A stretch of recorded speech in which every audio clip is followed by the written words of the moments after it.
Esta es la continuación del video principal de este canal en el año pasado de 2024, comentando con 17 hechos históricos en la primera edición que no estaban en el guión de la serie Senna y que son importantes que sepas para entender mejor a este personaje tan relevante para Brasil, no solo para quienes les gusta la Fórmula 1, pero luego, después de publicado, el video tuvo mucho éxito, superó las 320,000 visualizaciones y fue muy bueno. Mi bandeja de entrada se llenó de tantas personas sugiriendo una segunda edición.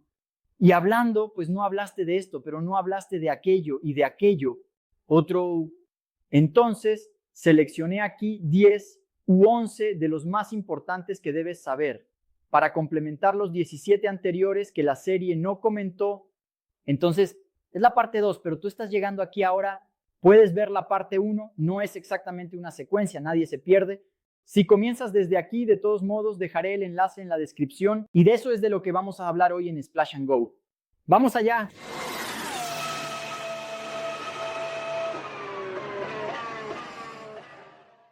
Antes que nada, es importante establecer aquí un criterio porque no tuve este cuidado en la primera edición. ¿Qué hace que algo merezca estar en esta lista? La serie tiene 6 capítulos y el objetivo es entretenimiento, un poco de información, no es exactamente un documental. Entonces, recibí varios comentarios, algunos de ellos indignados con la producción, diciendo así: no hablaron de tal y tal y tal carrera. Gente, Ayrton Senna corrió 161 grandes premios en la Fórmula 1, además de su carrera. Hasta llegar allí, no se podría hacer algo divertido, dinámico, una trama bien elaborada. Si hablaran de una por una de las carreras resultantes, los resultados de dónde partió, dónde llegó, en qué posición clasificó, etc. Claro que el guión necesitaría hacer elecciones, entendemos eso. Y vengo aquí con la primera edición y esta complementa información. Y siempre traigo como fuente principal de información la mejor biografía en portugués que ya mencioné en el primer video y sigo mencionando aquí: Ayrton Senna, el héroe revelado de Ernesto Méndez. No estoy ganando ni un centavo por promover este libro, ni lo necesitaría. El libro es muy bueno, lo que es muy bueno, lo recomendamos. Si quieres entender a Ayrton Senna más a fondo y lo que significó su paso por la Fórmula 1, te recomiendo que leas el libro. Entonces, sin más preámbulos, solo dejo un último mensaje. Como en la primera edición, es importante resaltar que aquí nadie es hater de Ayrton Senna. Tratamos a los pilotos por lo que son, los geniales como Ayrton Senna y los no tan buenos por ahí como varios como pilotos, y los pilotos son pilotos. Y el primer ítem de esta nueva lista es: Ayrton Senna tenía un empresario, Armando Botelho, que ni siquiera se menciona en la serie. Armando era socio de Milton da Silva, padre de Ayrton Senna. En diversos emprendimientos en Brasil, además de ser evidentemente un hombre de confianza de la familia. Pista: la relación que tenía con Milton, tenía varios emprendimientos en común. Cuando las cosas empezaron a ponerse más serias en Europa, fue Armando quien manejó las cosas junto con Ayrton. Es famosa la historia de cómo Armando, con el directorio del Banco Nacional, acordó un patrocinio escénico en un papel de ese tamaño, y él llamaba año tras año a su contacto allí dentro y decía: vale, ¿qué está en el papelito? Y del otro lado decía: vale, y seguía el acuerdo en el pequeño pedazo de papel. Como comenté, Armando ni siquiera tiene una mención a lo largo de los 6 capítulos, y él perdería la vida a causa de un cáncer que ocultó de Senna, blindándolo de esta interferencia, y el brasileño solo descubrió la enfermedad cuando Armando ya había fallecido.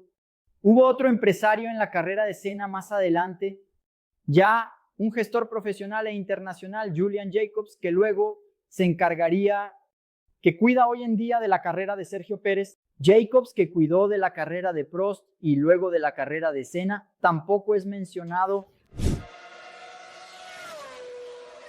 Ya que comentamos sobre el Banco Nacional, un patrocinador que acompañó a Senna hasta el final de su vida, es válido resaltar que una gran estrategia de marketing de Ayrton Senna surgió a raíz de una parálisis facial. Senna un día se dio cuenta de que no podía mover un lado de la cara. No soy médico, así que habría aquí un sitio de la USP que habla sobre las causas de la parálisis facial. La parálisis puede tener causas metabólicas como diabetes, preeclampsia, accidente vascular, infecciones como la otitis media y sigue por varias causas, incluso hablando de orígenes virales. El libro de Ernesto Rodríguez no profundiza mucho en la causa, hasta porque no nos interesa mucho, pero el hecho es que un día entonces Senna se dio cuenta de que un lado, creo que este lado, no estaba respondiendo a los comandos. Él consultó a varios médicos, debió haber hecho diversos tratamientos y la parálisis facial puede a veces retroceder, recuperarse al 100%, pero a veces no. Y ahí sucede que un buen día Senna tenía un evento, en realidad una hermosa noche en Río de Janeiro, en la sede del banco, y estaba con esa cuestión en la cara y queriendo disimular. Metió el muñeco en la cabeza, lo que la directiva del banco encontró genial. Pero no era una estrategia de marketing, sino una situación embarazosa que él quería disimular. Terminó convirtiéndose en un hábito y el muñeco normalmente sirve para proteger del sol. Terminó convirtiéndose en una marca registrada del brasileño que iba de arriba hacia abajo, incluso de noche, y en lugares cerrados con la gorra. Entonces, una buena estrategia que terminó funcionando. No sé si te diste cuenta, pero Reginaldo Leme aparece en la serie no solo una vez y no está acreditado. Así es. Diversas personas de la prensa aparecen en la serie. El propio Keith Sutton, fotógrafo que entrevistamos por aquí, Galvão, bueno, etc. Hasta se crea una periodista ficticia, Laura Harrington, para condensar el papel de la prensa con Ayrton Senna. Ya hablé de esto en la primera edición. Pues bien, Reginaldo aparece varias veces, pero él no recibe los créditos. Reginaldo Leme, reportero, periodista, etc.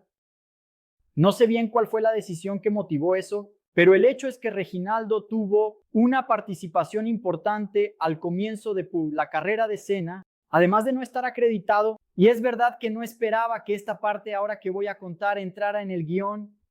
Reginaldo tuvo problemas con Ayrton Senna distanciándose de él en los años 89, 90 y 91 y reanudando la amistad más adelante. Esto no esperaba que entrara en el guión, pero es para complementar. Un personaje complejo, como todo ser humano, es válido mencionar y es una parte importante de la trayectoria de Senna.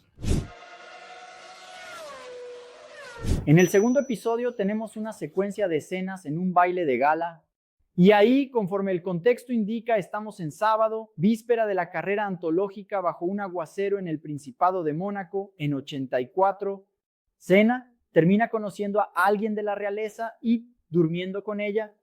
Bueno, aquí tenemos dos imprecisiones históricas. One, el baile de gala en Mónaco ocurre la noche del domingo, después del Gran Premio. No es que no haya fiestas.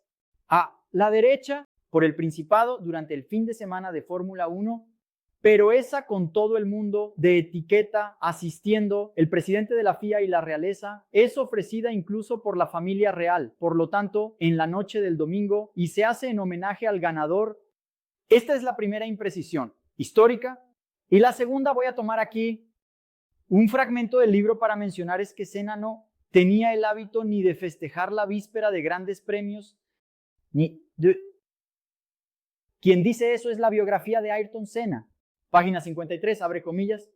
En la víspera de las pruebas de Fórmula Ford, siempre era así. Ayrton llegaba a dormir en una cama separada para no tocar a Williams, su entonces esposa, y darle a la libido la oportunidad de poner en riesgo su ritual de preparación. También forma parte del ritual quitarse el anillo de casado del dedo y colgarlo en el cordón de oro en el cuello para no afectar la sensibilidad de las manos en el volante. El editor ya puso el mensaje de que nadie es hater de Tom Senna, o si alguien es hater, tratar con Ernesto Rodríguez. Ayrton Senna no fue el pionero de la preparación física en la Fórmula 1. Varios pilotos de antes e incluso Frank Williams, dueño del equipo que sería su último empleador, eran famosos por correr y cuidar de su cuerpo. Pero, sin duda, Ayrton Senna se hizo conocido por llevar esto a otra dimensión, y quien tuvo una participación fundamental en esto fue el preparador físico Nuno Cobra, formado y posgraduado por la Facultad de Educación Física de la Universidad de São Paulo. Nuno fue quien se encargó de la preparación física de Senna desde el principio, y esta preparación comenzó de verdad ya después de que él llegó a la Fórmula 1. Es famosa la historia de cuando Ayrton Senna corrió el Gran Premio de Sudáfrica en Kyalami 84, llevando a Toleman a puntuar por primera vez.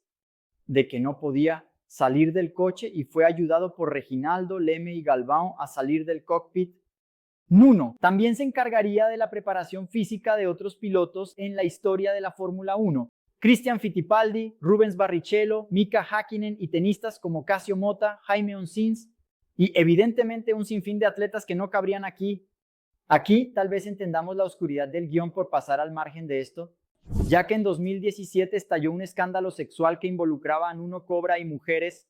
Varias de ellas denunciaron abusos, pero de todas formas no hay una mención al preparador físico del tricampeón brasileño. Cuando se mudó a Inglaterra, ya en su segunda incursión, cuando volvió allí como un hombre divorciado, Ayrton Senna compartió una casa en Reading, Inglaterra, con otro piloto, Mauricio Bujomini. Nacido en Joinville, Bujomini recorrió los mismos escalones para llegar a la Fórmula 1, algunos años después que Ayrton Senna, como un compañero de escuela, algunos años más joven. En este caso, él es 3 años más joven que Ayrton Senna, nacido en 1963. Él embarca hacia Europa en 1982, vence la Fórmula 1, la Fórmula 1600 inglesa. En 83 es subcampeón en la Fórmula Ford 2000. En 84 es campeón de esa categoría en la serie europea.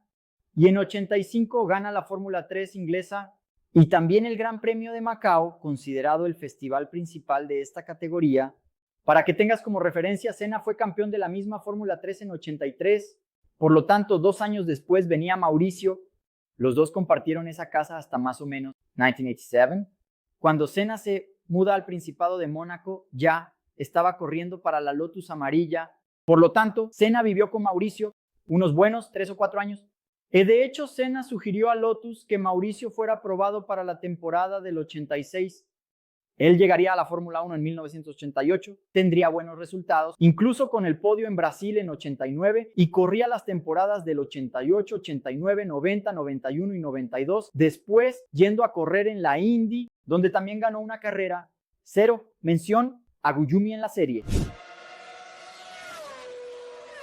Aún en la base, en 1982, Ayrton Senna ganó una carrera prácticamente sin frenos. Lo ocurrido fue en Snetterton, en Inglaterra, por la Fórmula Ford 2000, escalón anterior a la Fórmula 3, en la que Senna corrió en 83.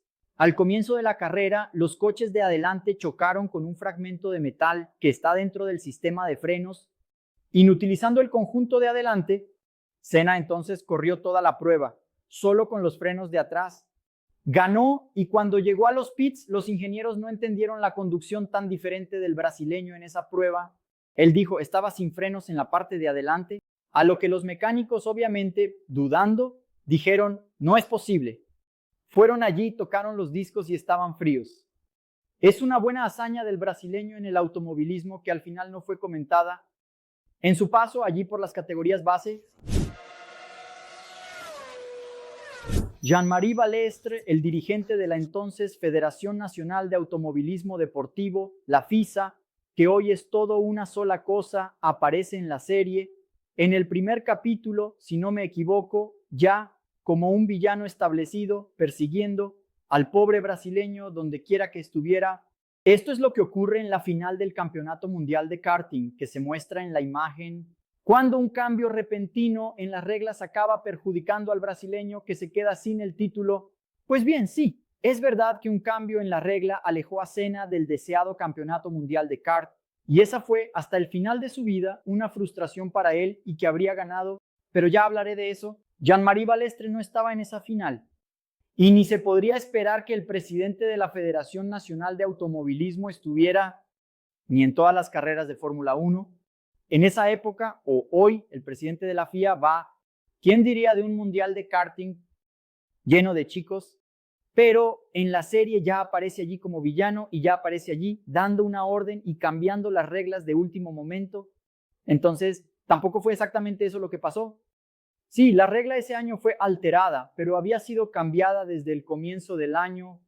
Todo el mundo ya lo sabía, o casi todo el mundo, porque el propio adversario de Ayrton Senna, que acabaría quedándose con el título ese día, no sabía lo que había ocurrido. Y quien cuenta esto es Wagner González, el simpático bigote que trabajó con Ayrton Senna como asesor de prensa en esa época y estaba allí ese día. y lo contó en un podcast. Voy a pedirle al editor que ponga el fragmento aquí para ustedes. Pasa en la última curva, Andrés Lacón, pasa el tipo y ahí él piensa que va a ser campeón. No es así. Y aparece Balestre allí, ya haciendo una de Eurico Mica allí en el gato, pero eso pasó. No tengo memoria sobre eso. No recuerdo eso. Fui a investigar eso de los resultados. Ayrton llega en cuarto. Investigué, pero no sé si esas son exactamente las posiciones. Ayrton llega en cuarto. El holandés llega en octavo. Sin embargo, en las 3 pruebas del Mundial, cada uno había conseguido un primero y un segundo y el desempate. En todas las otras ediciones del Mundial era el mejor resultado en la final. Y en esta edición específica, el peor resultado era descartado. Entonces se quedaron con el primero y el segundo, cada uno. Empataron allí y sacaron el mejor resultado en la semifinal. Y ahí el holandés se quedó. No es que cambiaron la regla en el Mundial.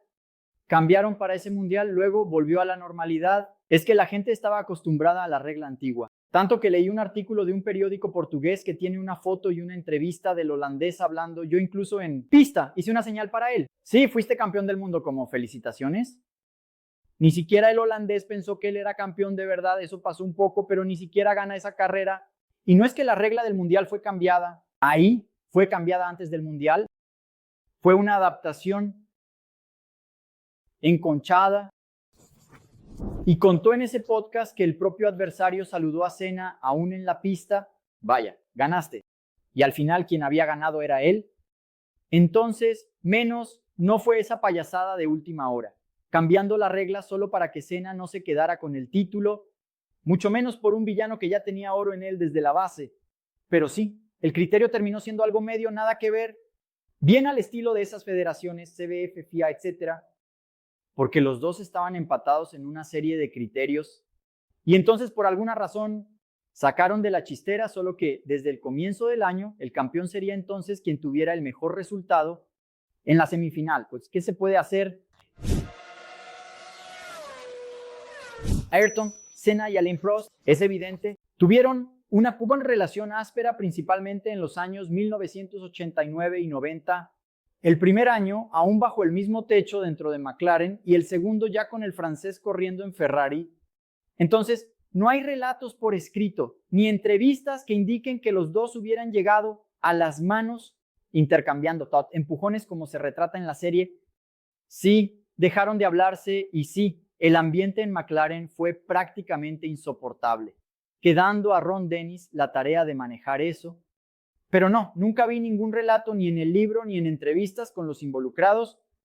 No solo ellos hablando de que llegaron a intercambiar empujones dentro del box del equipo. Mucha gente comentó sobre la casi nula aparición de Adriane y Galisteu, que tiene más o menos 1 minuto y 20 segundos de pantalla a lo largo de la serie, y Nelson Piquet llega a tener incluso menos que eso. Entonces, además de la impropiedad histórica de que Senna no conoció a Adrián Galisteu en una fiesta, fue en el evento de Shelby, donde fue Ayrton quien se acercó a Adrián pidiendo su contacto y pidiendo a un amigo que la invitara a un evento, creo que a una parrillada después. Y eso está incluso en la biografía. También hay un punto que quizás habría dejado a la opinión pública aún más indignada.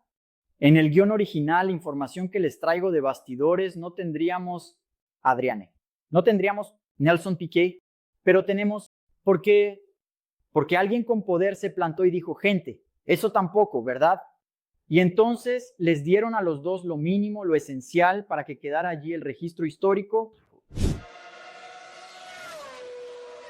En el último episodio, ya cerca del final, ya cerca de perder la vida, Ayrton Senna tiene una última conversación con el profesor Sid Watkins dentro de un motorhome. Sid Watkins es el ángel de la guarda de la Fórmula 1. Incluso ya hice un video comentando muchos de los procedimientos y protocolos médicos y de rescate de la categoría que fueron implementados por el neurocirujano inglés solo. Ahí tiene un exagero allí. En 1994, Senna ya había dejado de, hace mucho tiempo, usar vendajes en las manos. Puedes mirar las fotos, 88, 89, 90, 91, 92 y 93. Y el día del accidente 94, Senna ya no usaba ese montón de esparadrapos. Eso era muy común al principio y no era él, el único, debido al volante pesado y a las miles de cambios de marcha, con cambio de palanca que acababan dejando las manos en carne viva. No soy yo quien dice esto, voy a poner varias fotos aquí para ustedes. En 87 ya, con el Lotus amarillo, es raro ver imágenes de él, con vendajes en las manos, lo que nos lleva a la parte siguiente. Prost, Sid Watkins no. Hizo esos vendajes en la mano de Senna que no estaban sangrando la víspera del accidente. Ni siquiera dejarían entrar a un piloto de Fórmula 1 derramando sangre en un cockpit. Como un jugador de fútbol, cuando está sangrando se le saca del campo hasta que le hagan un vendaje. Dejo aquí mi comentario de que eso me pareció un intento un tanto exagerado de cristianizar a quien estaba allí cerca de morir en la cruz. En fin, exageros de la telenovela. Entonces, ¿olvidé algo más? Comenta. Obviamente aquí abajo, no. Creo que hagamos una parte 3, porque no. Como digo, no hablaron del Gran Premio de Portugal del 92, donde hizo la vuelta rápida, etcétera.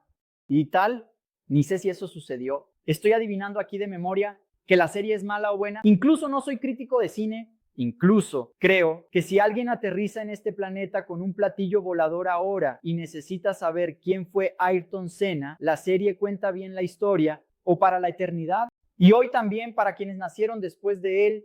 ¿Y quieres saber de qué se trata? La serie hace un buen trabajo. No cabría en 6 episodios algo más. Sin embargo, sí, creo que le dieron mucho tiempo a Xuxa, poco a Galisteu y Nelson Piquet, forzaron algunas historias. No hubo esa discusión con Frank Williams que al menos nunca nadie relató que hubiera sucedido ni en la biografía, etc. Horas antes de la carrera, tipo, no quiero correr, y Frank diciendo, corre, sí, el equipo es mío, y se acabó. En fin, no, sería perfecto, pero es una gran producción, y como toda gran producción, tiene sus puntos fuertes y sus puntos débiles.